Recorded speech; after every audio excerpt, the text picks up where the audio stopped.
सम्मानित हिमाचल प्रदेश सरकार में उप मुख्यमंत्री महोदय, हमारे भाई मुकेश अग्निहोत्री जी, सम्मानित हमारे गगरेट से विधायक राकेश कालिया जी, सम्मानित हमारे अंब से विधायक सुदर्शन बबलू जी, हमारे कांग्रेस हमारे कुलदीप कुमार जी, अध्यक्ष अनुसूचित जाति आयोग, उन्ना के पूर्व विधायक सतपाल रायजादा जी, हमारे जिला कांग्रेस कमेटी के अध्यक्ष देशराज गौतम जी, हमारे राम महासरा जी, ब्लॉक कांग्रेस अध्यक्ष विवेक भिक्का जी, जो कि बिक्कू जी के बड़े अच्छे दोस्त हैं, हमारे राजपाल जी, जिला अध्यक्ष सेवादल मुन्ना, देशराज भोगगिल जी, किसान नेता, अशोक ठाकुर जी, रंजीत राणा जी, रजेश प्राशर जी, पूर्व में युवा कांग्रेस के अध्यक्ष और जिला अध्यक्ष उन्ना, दौलत राम जी, ब्लॉक अध्यक्ष सेवादल, सत्या देवी जी, महिला कांग्रेस, युवा कांग्रेस, NSUI सेवादल, श्रीमती मीना देवी जी, अध्यक्ष ब्लॉक कांग्रेस, श्री विजय मल्होत्रा जी, श्री संजय भारद्वाज जी, उपाध्यक्ष नशा निवारण बोर्ड, NSUI, सभी अधिकारीगण और हमारे साथ इस क्षेत्र के हमारे विधायक, हमारे छोटे भाई विवेक शर्मा जी।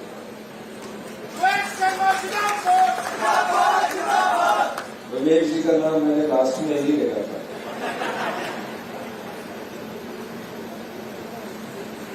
तकरीबन 3 वर्ष पहले और 3 महीने 2 दिन बाद हमारी सरकार को अभी पूर्ण हो गए। मुझे घटना याद है, मुकेश जी ने सारी जिम्मेवारी मेरे ऊपर डाल दी और अपने आप को पतली गली से निकाल दिया।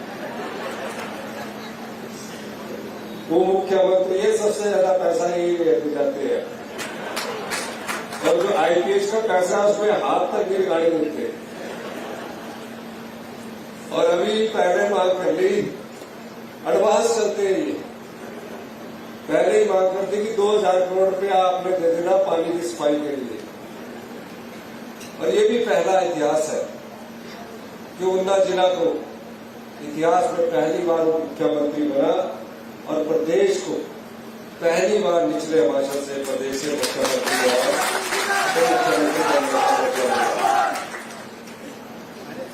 हमने 11 दिसंबर को शपथ ली। मुकेश जी ने 11 दिसंबर को जब हमने शपथ ली, उस समय 1 महीना तक हम मुख्यमंत्री जी भी थे और मुख्यमंत्री जी भी थे। और जो अभी मंत्रिमंडल के सदस्य हैं वो बेचारे रोज आ जाते थे कि मंत्रिमंडल का विस्तार कब होना है। मुकेश जी कहते थे अभी थोड़ा समय रखिए, थोड़ी देर बाद करना। वो क्यों कहते थे? पहले हमने विस्तृत जानकारी अधिकारियों से फाइनेंस की ली। कोई भी सरकार बदलती है, सरकार बदलने के बाद उसके पास जो कार्य करने की क्षमता होती है वो धन होता है। उस धन का सदुपयोग कैसे करना है, उस धन को कैसे आगे प्रयोग में लाना है, उसकी हमने जानकारी दी। पता लगा कि भारतीय जनता पार्टी की जो पिछली सरकार थी, चुनाव जीतने के लिए, सिर्फ चुनाव जीतने के लिए आपके पैसों को लुटा दिया गया। पर हिमाचल की जनता ने फिर भी उनको सत्ता नहीं दी। क्यों सत्ता नहीं दी? क्योंकि उन लोगों ने जो आपका, गरीब आदमी का, आम लोगों का पैसा था, अपने मित्रों की झोली भरने के लिए पूरे हिमाचल प्रदेश में 1000 करोड़ रुपए की बिल्डिंगें बनाकर रख दी। आज हम कहीं भी जाए 5-5 करोड़, 10-10 करोड़, 32-32 करोड़ रुपए की बिल्डिंगें बनी हुई है। यही नहीं, चुनावों से पहले हर जगह नोटिफिकेशन होती रही, ये शिक्षा संस्थान खोल दिया गया। अभी विक्कू जी बोल रहे थे कि इसको अपग्रेड कर दिया गया। मैंने विक्कू जी से पूछा ये कब अपग्रेड हुई? कहा कि चुनावों से 6 महीने पहले। मैंने कहा कोई भी संस्थान अगर अपग्रेड करना है, अगर चुनावों के समय अगर उसको अपग्रेड किया जाता है तो उसमें जो सरकारी कर्मचारी आएंगे वो कहां से आएंगे? क्योंकि उनकी नियुक्तियां तो राज्य चयन आयोग से होनी है या लोक सेवा आयोग से होनी है। कहा कि सिर्फ नोटिफिकेशन हुई है। तो मैंने कहा कि विक्कू जी आप क्या चाहते हैं? मेरे पास ये कल मेरे साथ ही चलेंगे। मैंने कहा मैं भी चुनावों से 6 महीने पहले घोषणा करूं कि अभी घोषणा करूं?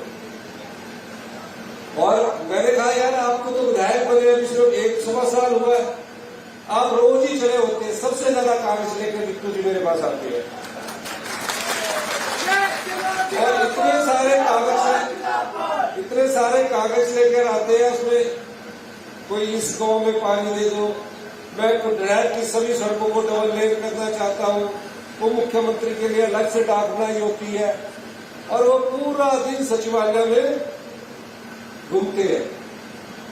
ये सेवा भाव मैंने जब अपने छोटे भाई विवेक शर्मा जी के रूम में देखा तो मुझे चिंता करने की जरूरत नहीं थी। पर मैंने कहा विक्कू जी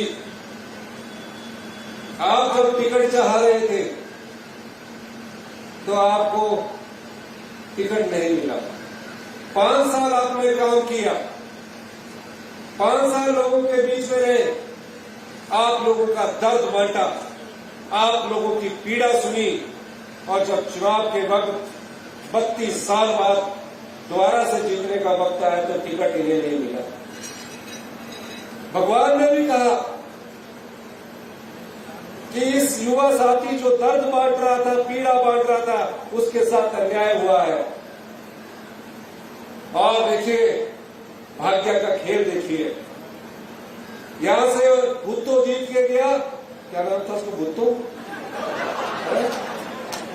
क्या भुट्टो? वो जो भुट्टो जीत कर गया और उसके बाद मैंने बोला कि सरकार बन गई, कुटलैंड से 32 साल बाद जीता। मेरे पास भी आके उसने कहा कि काम मैंने तो कुछ नहीं किया, मेरा क्रैशर चलता था, मैंने सोचा कि टिकट लेना है। एक सजानपुर से मिल गया उनके पास, सजानपुर वाले हार का नाम भी, हार के चुनाव चिन्ह पर जीते। कहा हमारा तो अपना आधार था, आप पंचायत प्रधान का चुनाव तो जीत नहीं सके थे, आपका क्या आधार था? मेरे पास आते थे, मेरे पास आके बोलते थे मुझे टेंडर दिला दो। मैंने कहा भुट्टो जी आपको टेंडर की क्या जरूरत है? आप विधायक बन गए, जीवन में विधायक बन गए और आप इसमें लोगों की सेवा करो, गरीब आदमी की सेवा करो और आराम से शांति से रहो। ये पैसा कोई ऊपर लेके थोड़ी जाना है। वो काम करते रहे, नियत गंदी थी, जिसने सेवा की थी भगवान ने देखा और ऐसी ही मती मारी कि वो हाथ के चुनाव चिन्ह पर गए, हाथ को ही धोखा देंगे। अब धोखा देने का कारण क्या होता है? धोखा देने का कारण होता है नियत गंदी थी, पैसा पैसा पैसा, और लोकतंत्र की मंडी में बिके। वो बिके। कोई ऐसा नहीं हो सकता कि जो हाथ के निशान पर जीत कर आया हो और अपने पार्टी से, अपनी मां से धोखा करे।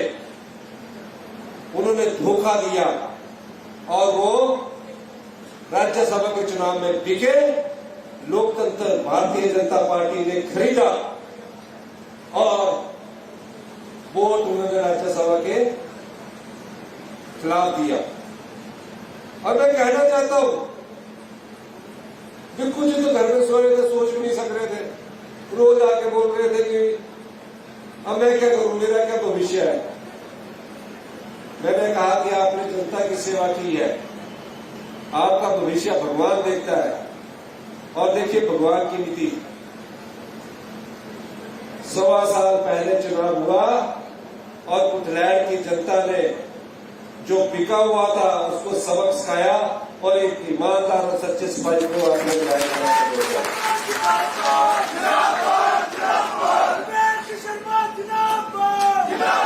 ईमानदारी कभी हार नहीं सकती, ईमानदारी थोड़े समय के लिए रुक सकती है, बेईमान ईमानदारी से टकराता है, वो कभी जीत नहीं सकता। हमेशा ईमानदारी की जीत होती है और बिल्कुल उसका प्रत्यक्ष परिणाम है।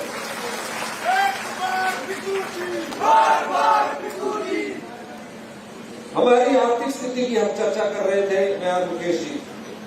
हमने निश्चय किया, हम 2 थे, हिमाचल के इतिहास में भी एक इतिहास लिखा गया कि मुख्यमंत्री हमीरपुर से और वो मुख्यमंत्री जी ऊना से, हम दोनों ने प्रदेश की आर्थिक स्थिति को समझा। रात को बैठके की, सुबह बैठके की, और हमने कहा कि हम हिमाचल प्रदेश को आत्मनिर्भर बनाएंगे। हमने कार्य करना शुरू किया। 1 महीने पहले 1 महीने के बाद मंत्रिमंडल का विस्तार हुआ। ये भी पहली बार हुआ कि 1 महीने तक हम सिर्फ 2 ही मुख्यमंत्री और मुख्यमंत्री थे।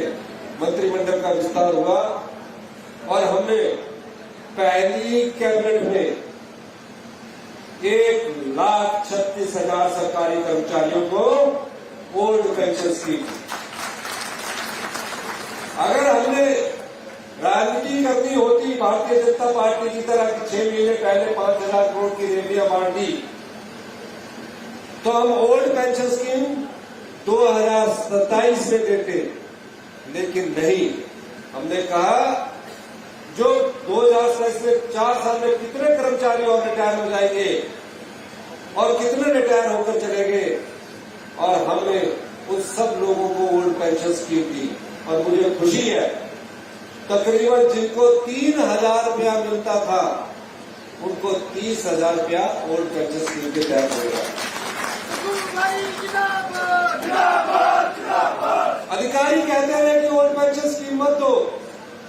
मैंने कहा ओल्ड पेंशन स्कीम देना इसलिए जरूरी है ताकि वो बुढ़ापे की जब में जाए तो अपने बच्चों के सामने हाथ न पसारे, उनके मन में एक आत्मविश्वास हो, वो खुलकर बोले कि हर महीने सरकार से मैं शोर इनकम आ रही है और इस पैसे के द्वारा वो अपना गुजारा कर रहे हैं। अगर उनके घर में पोता पोती पढ़ने वाले हैं उसकी पढ़ाई का भी खर्चा दे रहे हैं। मैं खुद सरकारी कर्मचारी का बेटा हूँ।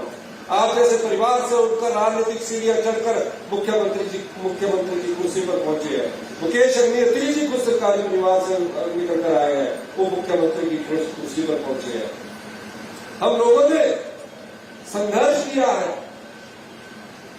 और हम संघर्ष करके आगे आए हैं।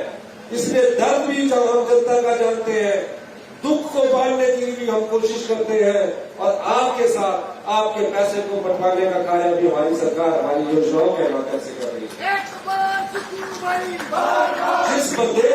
जिस प्रदेश की संपदा को लुटाकर भारतीय जनता पार्टी ने चुनाव जीतने की कोशिश की, आपने हमें आशीर्वाद दिया। मैं आपको 3 साल 3 महीने 2 दिन का हिसाब देना चाहता हूं।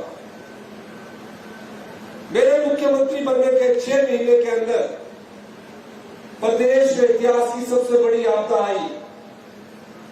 किसी ने कल्पना भी नहीं की थी कि हिमाचल प्रदेश में भी ऐसा हो जाएगा कि रातों रात उनके घर तबाह हो जाएंगे, पीने के पानी का गिलास नहीं बचेगा, बच्चों के स्कूल की किताबें नहीं बचेगी।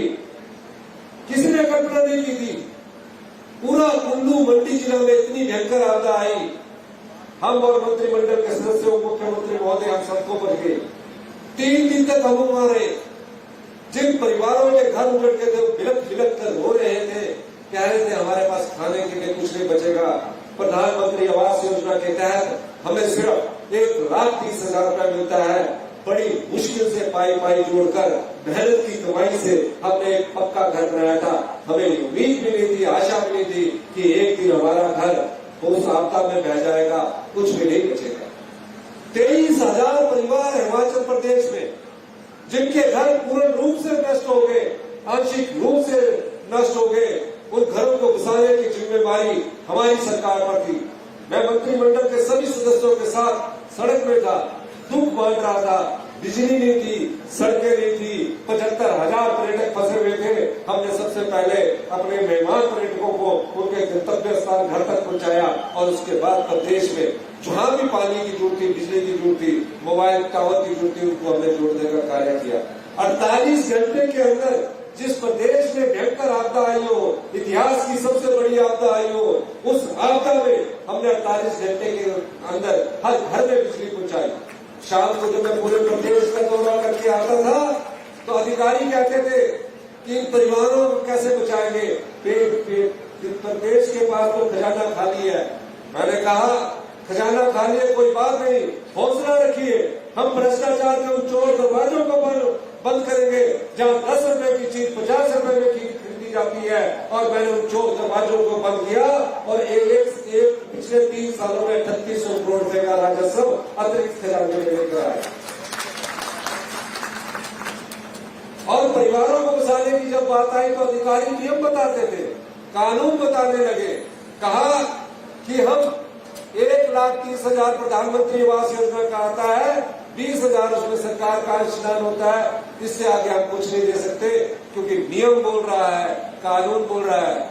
मैंने कहा आप बताइए कि 1.5 लाख घर में मेरे को अभी बने हुए 6 महीने हुए थे, मैं कभी मंत्रिमंडल का सदस्य नहीं था। मैंने कहा बताइए, मैं भी एक आम परिवार से आता हूँ, मेहनत की कमाई से हमारा भी एक घर होता है। आप बताइए कि क्या 1.5 लाख में पक्का घर बन जाएगा? कहा घर नहीं बन सकता। तो मैंने कहा कैसे बनेगा? फिर मैंने कहा कि जब तक इनके बेघर है तब तक इसके लिए एक योजना लाओ। और हमने योजना लाई। हमने कहा गांव में रहने वाला जो व्यक्ति किसी गांव के मकान, किराए के मकान पर रहेगा, उसे 5,000 रुपया देंगे, गैस का सिलेंडर मुफ्त देंगे, खाने पीने के लिए 6 महीने के लिए हम सरकार ने अपने दरवाजे खोल दिए। शहर में रहने वाले के लिए 10,000 रुपया देंगे, लेकिन कब तक वो किराए में रहेंगे? क्योंकि जहां वो जन्म लिया, जहां जिस मिट्टी से उन्हें प्यार था, उन्हें तो वहां बसना था। मैंने उन परिवारों के लिए नियम बदल दिया और 1 लाख से बढ़ाकर उस सहायता राशि को 7 लाख रुपया किया ताकि उनका घर बन सके। जो आंशिक रूप से घर टूट जाता था उसको सिर्फ 5,000 परिवार देता था और घर चला जाता था, हमने उसे भी 1 लाख रुपया दिया। किसी की गाय मर गई, किसी की भैंस मर गई, हमने 55,000 और 80,000 रुपया गाय और भैंस का दिया। ये सरकार की कार्यकुशलता थी कि हमने वो सब चीजों को, अपने संसाधनों को आप लोगों के, आम परिवारों के बीच बांटा। और हम अभी इस आपदा से उठ ही रहे थे कि भी राजनीतिक आपदा आ गई। हमारे विधायकों को खरीद लिया गया, वो लोकतंत्र की मंडी में बिक गए, अपना ईमान पेश किया। पर प्रदेश की जनता का मैं धन्यवाद करना चाहता हूँ, उत्तराखंड की जनता का भी धन्यवाद करना चाहता हूँ, देवी देवताओं का भी धन्यवाद करना चाहता हूँ कि हमें 34 से फिर 40 पर पहुंचाया। जितने सीटों पर होते, ये आशीर्वाद था आप लोगों का। और भारतीय जनता पार्टी का रुख देखिए, ये समझ नहीं आता कि हिमाचल विरोधी भाजपा क्यों है। मैं ये बात कहना चाहता हूं, प्रदेश में अग्निवीर चालू होगी, देश में अग्निवीर चालू होगी। अग्निवीर में 4 साल के लिए भर्ती होगी। हिमाचल प्रदेश में ऊना, हमीरपुर, बिलासपुर, कांगड़ा, निचले हिमाचल से सब लोग देश की रक्षा के लिए अपने प्राणों का बलिदान देने के लिए हमेशा तैयार रहते हैं। पहले रिवाज था कि मेरा मुन्नू जो है फौजी बनेगा, फौज बनकर देश की रक्षा करेगा। 18 साल बाद वो घर में पेंशन लेकर आता था। अब 4 साल बाद हमारे युवक घर वापिस आए। हिमाचल प्रदेश जिसने देश के सबसे ज्यादा सेना मेडल जीते हैं, 4 परमवीर चक्र जीतने वाला कोई प्रदेश अगर इस देश में है तो हिमाचल प्रदेश है। उससे ये अधिकार छीन लिया गया। यही नहीं, इस भारतीय जनता पार्टी की सरकार ने आपको 10 साल में क्या दिया? अग्निवीर आपको दिया।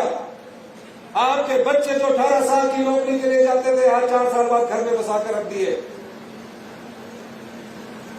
और क्या दिया? आज आपसे मनरेगा छीन लिया गया है। मनरेगा का अधिकार डॉक्टर मनमोहन सिंह जी ने, श्रीमती सोनिया गांधी ने गांव में गरीब लोगों के रोजगार के लिए दिया था। आज आपसे मनरेगा को छीन लिया गया है। अब पंचायत प्रधानों के पास वो ताकत नहीं रही।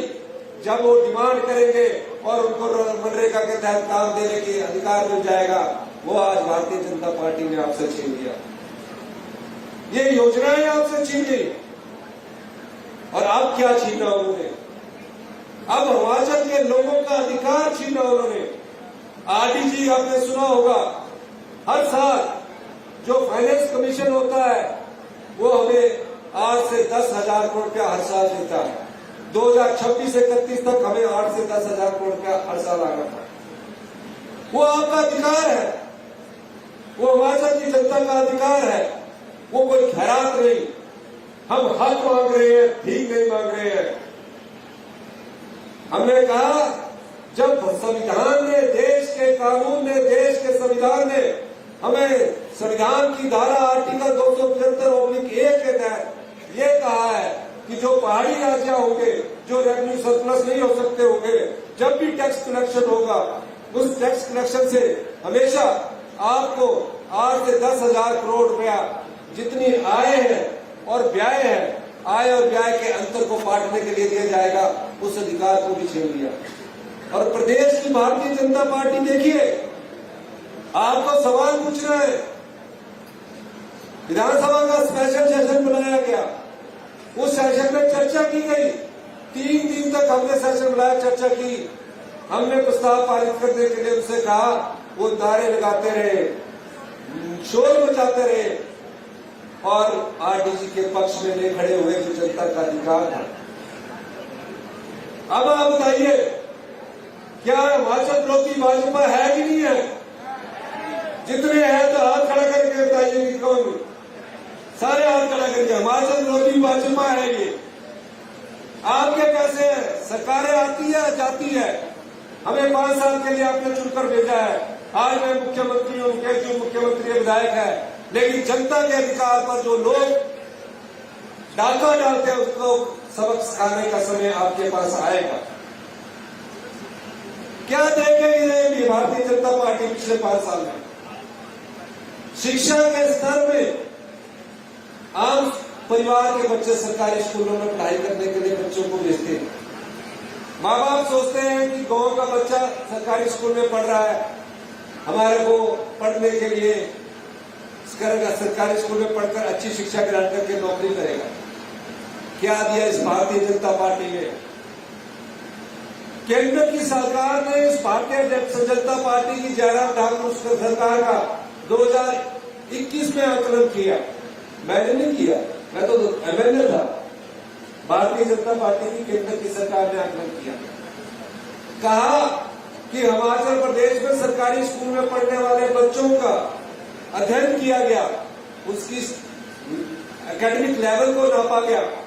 पूछा, कहते 5वीं का बच्चा दूसरी की किताब भी नहीं पढ़ सकता था। ये सरकारी स्कूलों का हाल था। वहां टीचर कंपटीशन के थ्रू सिलेक्ट होके आ रहे हैं।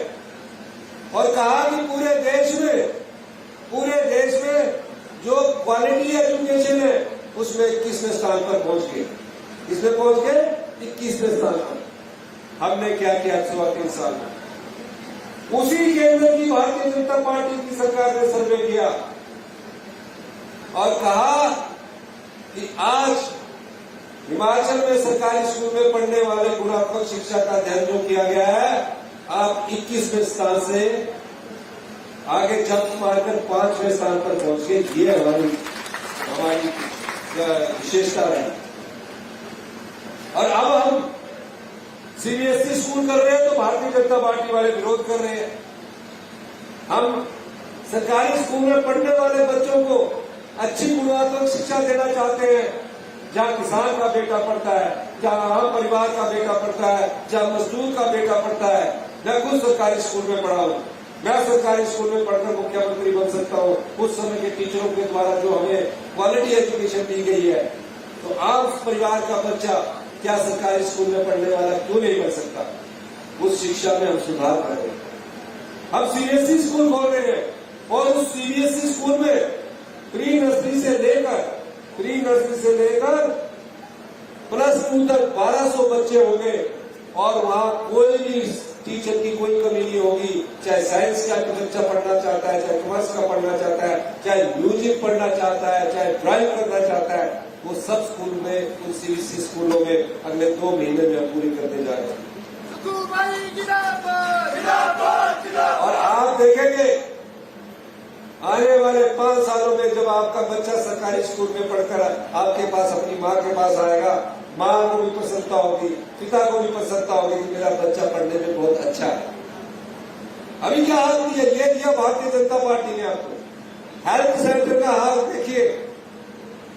हेल्थ सेंटर में क्या होता है, जो स्वास्थ्य संस्थान है, पहले आप अपनी पर्ची बनाते हो पीएससी के बाद, एंटीबायोटिक देती, एंटी एलर्जी देती तो ठीक हो गया, अच्छी बात है।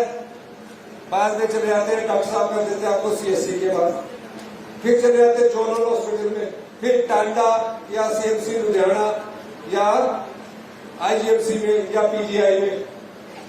आपके कितने पैसे टेस्टों में खर्च हो जाते हैं, कितने पैसे टेस्टों में खर्च हो जाते हैं, पर आपको बीमारी का पता नहीं लगता। आप उसमें पैसा नहीं देखते, उस समय देखते कि मैं किसी तरह ठीक हो जाऊं, कर्जा उठाकर भी आगे जाते हो। 19 साल पुराने टेक्नोलॉजी इनकी मेडिकल कॉलेज में है। 20 साल पुराने एक्सरे की मशीनें आज हॉस्पिटल्स में है।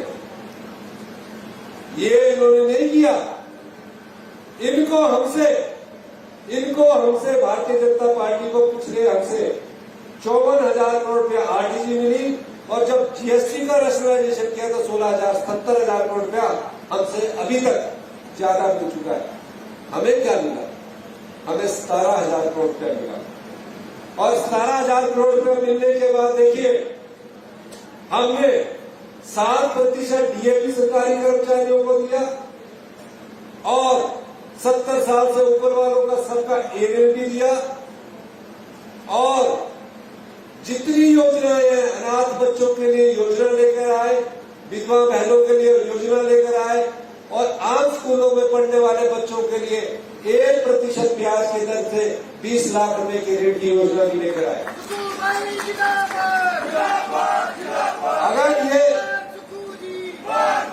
अगर ये भारतीय जनता पार्टी चाहती, जिन्हें 70,000 करोड़ रुपया दिया, जो आपके ये जो पैसा केंद्र सरकार देती है, ये टैक्स से कलेक्ट हुआ पैसा होता है, ये कोई खराज नहीं मांगते, ये खराज नहीं मांगते। अगर ये इतने समझदार होते 2017 से 22 तक, तो जो 48,000 करोड़ का कर्जा उस समय के जो सरकारें छोड़कर गई, तो कर्ज मुक्त हिमाचल प्रदेश हो जाता।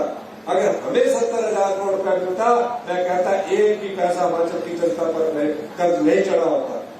ये उसके बाद करके क्या गए, 76,000 करोड़ रुपए का कर्ज हमको छोड़कर गए। और अब हम क्या कर रहे हैं? अब इस कर्जे को चुकाने के लिए कर्जा ले रहे हैं, क्योंकि कर्जे को चुकाने के लिए कर्जा ले रहे हैं। और कर्जा भी हमको कितना मिल रहा है, क्योंकि वो एक अधिकार है कर्जा लेने का राज्य सरकारों के पास। हमें सिर्फ 10,000 रुपए कर्जा मिल रहा है, और वापिस कितना लौटाना है इस साल? 13,000 करोड़ रुपया वापिस लौटाना है। हम फिर भी एक हौसला बनाए रखे हैं, प्रदेश को आत्मनिर्भरता की ओर ले जा रहे हैं। इन्होंने शिक्षा में बेड़ागर किया और हेल्थ में बेड़ागर किया। 70,000 करोड़ रुपया लेकर भी अपने मित्रों को 1,000 करोड़ रुपए की बिल्डिंग बनाने के लिए दे दी। सिराज विधानसभा क्षेत्र में 12 रेस्ट हाउस बन गए, 16 हेलीपैड बन गए। कितने बन गए? 16 हेलीपैड बन गए। आप बताओ, ये आपका पैसा नहीं है? ये आपका पैसा है। हमने अगर संस्थान खोल रहे हैं, मेडिकल कॉलेज को अपग्रेड कर रहे हैं, और मैं आपको 1 साल के भीतर कोई भी पीएससी हिमाचल प्रदेश की जो होगी वो सब डॉक्टरों से भरी होगी, कहीं भी डॉक्टर की कोई कमी नहीं लगती है। और बकाना का 10 वर्ष का संस्थान, आप भी इतने साल से बकाना रह रहे हो, कभी इतने डॉक्टर देखे? अभी इन डॉक्टरों में और डॉक्टर आपके पास आएंगे और अच्छी टेक्नोलॉजी आएगी। अब 3000 करोड़ रुपया हर एक बकाना का क्या है, सब हॉस्पिटल में अल्ट्रासाउंड एक्सरे की मशीनें लगाने जा रहे हैं। ये आपका पैसा है, 3000 करोड़ रुपए। आज दूध का रेट हमने बढ़ाया है। आज जो गाय का दूध सरकार को बेचेगा वो 51 रुपए सरकार से प्राप्त करेगा, भैंस का दूध बेचेगा 61 रुपए सरकार से प्राप्त करेगा। आज अगर आप हल्दी उगाएंगे, और मैं सबको कहता हूं हल्दी उगाओ, हल्दी उगाकर 90 रुपए किलो कच्ची हल्दी सरकार आपसे खरीदेगी। मक्की 60 रुपए किलो प्रकृति रूप से उठाकर सरकार आपसे खरीदेगी। गेहूं 80 रुपए किलो उगाकर सरकार आपसे खरीदेगी। ये सब आपके हाथ में पैसा देने के लिए हम ये योजनाएं लेकर आए। इसलिए मैं कहता हूं, जो भारतीय जनता पार्टी हिमाचल के विरोध में खड़ी हुई है, हिमाचल की जनता के विरोध में खड़ी हुई है, उसे आने वाले वक्त में आपको सबक सिखाना होगा।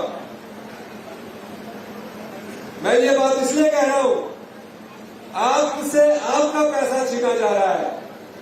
हमें आरटीजी नहीं चाहिए, चलिए, पर जो हमारा पानी बहता हुआ है, जहां 14,000 मेगावाट बिजली पैदा होती है हमारे पानी से, आप 100 में से 90 रुपए कमा रहे हो, हमें 10 रुपए दे रहे हो। अगर वो कर्जा मुक्त प्रोजेक्ट हो जाते हैं तो हमें आप कम से कम 50% फ्री रॉयल्टी दो, हमें आरटीजी की जरूरत नहीं है। मैं एक और बात कहना चाह रहा हूं, पिछले दिनों में मुझे मुख्यमंत्री मुकेश अग्निहोत्री जी ने कहा, फाइनेंस मिनिस्टर कह रहे थे पंजाब के, मैं फाइनेंस मिनिस्टर साहब आप थोड़ा स्टडी कर लेते तो अच्छा होता। आप विधानसभा के सभापति में क्या बात कर रहे हो? कह रहे हैं कि हिमाचल में पे देने को पैसे नहीं है, हिमाचल प्रदेश में पेंशन देने को पैसे नहीं है, हिमाचल प्रदेश के लोगों का ये हाल हो चुका है कि आज वो पाई के लिए कर रहे हैं। ऐसा नहीं है, पंजाब से अच्छा हाल हिमाचल प्रदेश का है। पंजाब ने तो अपने घोषणा पत्र में कहा था कि मैं पंजाब के सरकारी कर्मचारियों और अधिकारियों को ओल्ड पेंशन स्कीम दूंगा।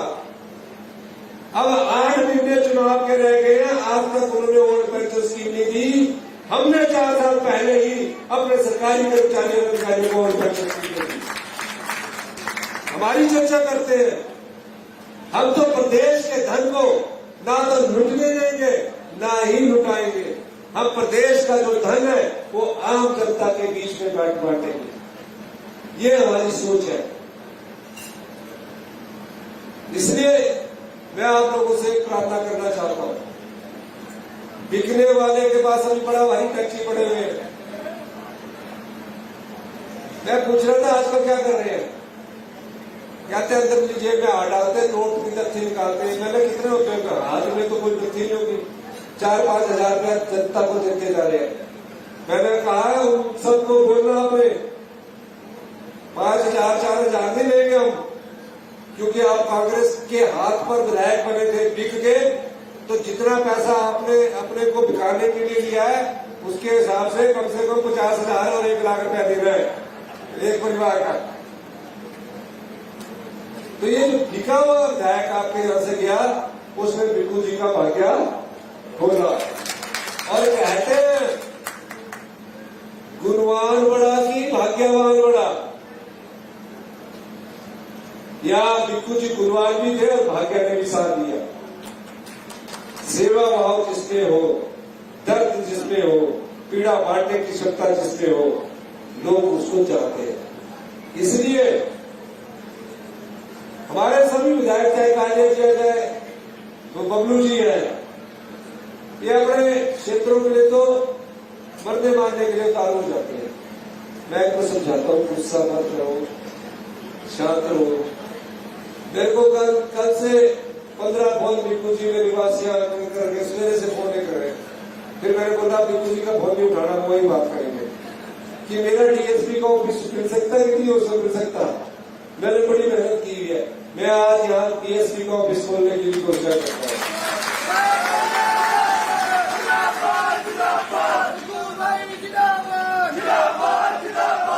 मैं इन्होंने एक और कहा है जिसके लिए 15 बार फोन करते हैं कि हमारे यहाँ वकील बहुत है, वकीलों का हमने काम करना है, या सब जज कोर्ट खोलने की मांग है, मैं उसको भी पूरा करता है। एक रायश्री और मिठाई में सब सेक्टर है, मैं उनको पीएचडी करने की भी घोषणा करता हूँ। और बाकी इसने मुकेश जी ने अपनी मांग पहले रख ली क्योंकि उन्होंने अपने आप ले लिया वो पैसा, फिर से तो सिर्फ साइन करवाना चाह रहे हैं। हम आपको साफ पानी देना चाहते हैं और आपकी जो आम परिवार और आम लोगों की सोच है कि उन्हें साफ पानी मिले, अच्छी शिक्षा मिले, जहां जनता को मांग ना करनी पड़े और सरकार उनकी इच्छा के अनुसार नीतियां बनाए, उसी को व्यवस्था परिवर्तन कहते हैं। और आप जो हम आपको पानी देना चाह रहे हैं जिसमें आप कभी बीमार ना हो। अभी आप पानी पीते हैं तो ब्लीचिंग पाउडर, क्लोरीन की इतनी स्मेल आती है जिससे आप कभी बीमार होते हैं। हम यहाँ वर्ल्ड क्लास टेक्नोलॉजी के लिए, वर्ल्ड क्लास टेक्नोलॉजी के लिए मुकेश जी ने हमारे से 1800 और 2000 करोड़ पहले अप्रूव करवा दिया है। हम उसके लिए भी उसको भी देने के ईएपी के तहत घोषणा करता हूं। इससे क्या होगा, जितना भी नाली से पानी होगा वो चूने वाला नहीं होगा, मिट्टी वाला नहीं होगा। जितना साफ पानी आप पियोगे उतने आप स्वस्थ रहेंगे। पहले आप बोर्डिंग का पानी पीते थे ना, कुएं में जाके गड़ा उठाकर सर पर जाते थे पुराने टाइम में, तब बीमार घट होते थे। अब ज्यादा हो गए नलके के पास बैठे, कभी कुछ हो रहा है। तो ये अच्छा पानी पिलाने के लिए 1800 से 2000 करोड़ की योजना माननीय उप मुख्यमंत्री महोदय ने बनाई है। उसके लिए हम आने वाले अगले वर्ष से वित्तीय वर्ष से हम उसको शुरू करने जा रहे हैं। इसके अलावा छोटी छोटी जो मांगे हैं, इसमें जो भी है छोटी मांगों को पूरा कर दिया जाएगा, क्योंकि जो इन्होंने मांगे की है उनका नाम भी पढ़ूंगा, कई बार एक आधी मांग पूरी नहीं होती है। इसलिए मैं ये कहना चाहता हूं, जिसके मन में दर्द हो, आम परिवारों के लिए, किसान परिवारों के लिए, मजदूर के लिए, माताओं के लिए सम्मान हो, बेटियों का आदर हो, और जिसका उद्देश्य और लक्ष्य पैसा ना हो, इस क्षेत्र का वो विधायक आपको मिला है गोविंद शर्मा के लिए। इसको आपने कभी खोना नहीं है, हमेशा अपना आशीर्वाद देना है। दोनों भी नहीं गए,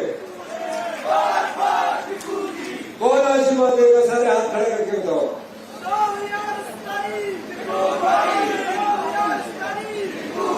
बिल्कुल भी मेरे काम में बोल रहे थे, महिला मंडल वाले 10-15 महिला मंडल भी आए हैं, मैं उनको भी 20-20 25-25 हजार में देने की घोषणा करता हूँ। आपने मेरी बात सुनी, आपका बहुत बहुत धन्यवाद। इस आशा के साथ कि बिके हुए को नहीं ना मानना आपने, बहुत बहुत धन्यवाद। जय हिंद, जय भारत। बहुत आभार माननीय आपका। दोस्तों, एक बार तालियों के साथ अभिनंदन करते हुए